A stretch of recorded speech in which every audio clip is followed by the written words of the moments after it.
Now today I'm just going to do a demo on how to touch up some walls. Now in this circumstance what happened is I had an eave lining I had to paint, and because the way the job was I had to leave the eave lining to last, and this panel was already finished. So what I've done is I've got a few splashes of paint on the wall, so now I need to touch them up. And I also noticed the edge here was a little bit see-through, so I'll need to touch that up too.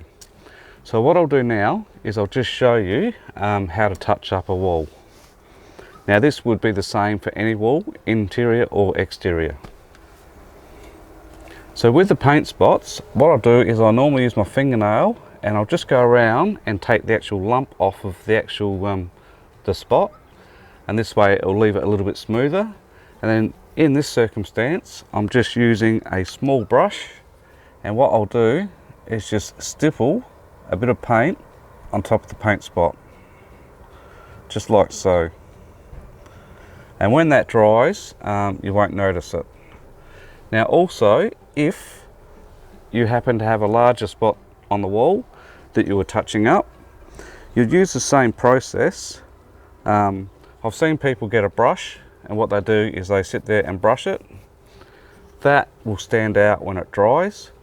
What you need to do is actually go through and stipple it. It's basically matching the rolling. So the stippling will match, hopefully, the rolling, and when that dries, that shouldn't stand out.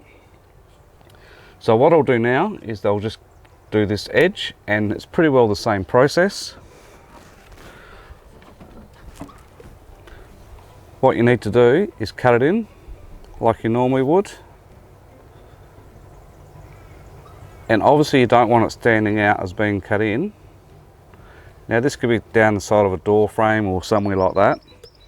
And the same thing is what you want to do is go through and stipple it. Once again, this is just to match the rolling. So when that dries, there's no definite line, it just blends in nicely. So that's been just a bit of a demo on how to touch up some paintwork.